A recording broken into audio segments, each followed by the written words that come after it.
So what that's actually doing is your knees are coming together. And so when that happens, you kick your right leg and extend off the left.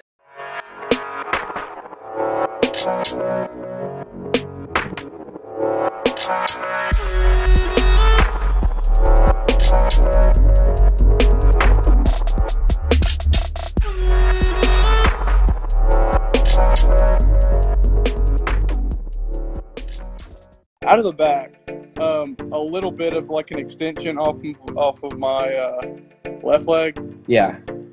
So obviously that's not what you want. Should the reason that comes off, is that the byproduct of your right leg like being aggressive kind of?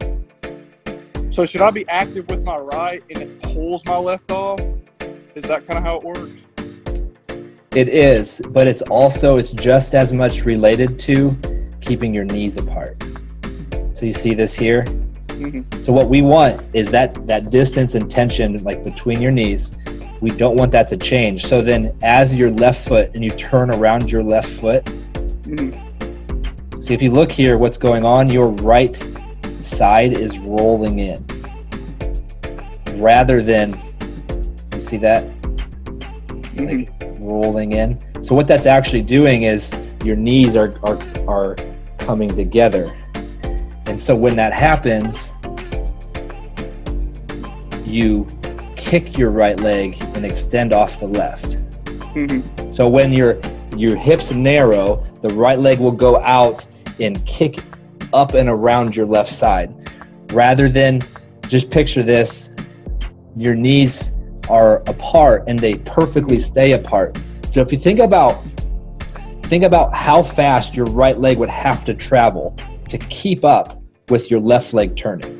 You know what I mean? Like, think of like the ball and the end of a hammer wire, how much faster that's moving, like relative to where your hands are. That's the idea here. So you want this really fast, powerful, strong right leg movement, but you want it because there's space between your knees and your left is turning so fast. Okay. Does that make that? This is where people differ with right leg philosophy or methodology, whatever you want to call it. But I think it's most successful when it's tied to a strong hip and that space between your knees, not bringing letting your hips roll in. Okay. So with what you're doing is, and it's not bad. I mean, you are throwing really good, but look here. Your knees are probably pretty close together. So this is the point where I would say ideal technique. Let's see. I don't want to make this too complicated because that doesn't help anybody. Essentially, what you want to do is feel that both knees are bent as you turn around your left. So feeling the bent knees here, and all you got to do is feel your left knee bent as it comes off.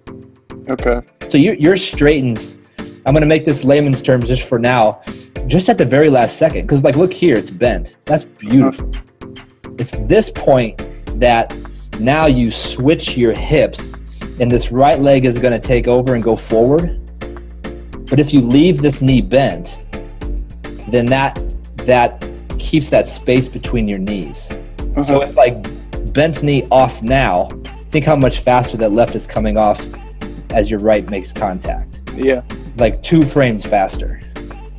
So the way to do that, to simplify that, is simply just keep your knees bent, keep everything turning, and just that lowness to the ground because of your bent knees. Hey, thanks for sticking around to the end. If you like this video, please give it a thumbs up. And if you like videos on discus technique and want to see more, be sure to click here, subscribe to my channel. And if you want to see my last video, click over here. And I'll see you on the next one.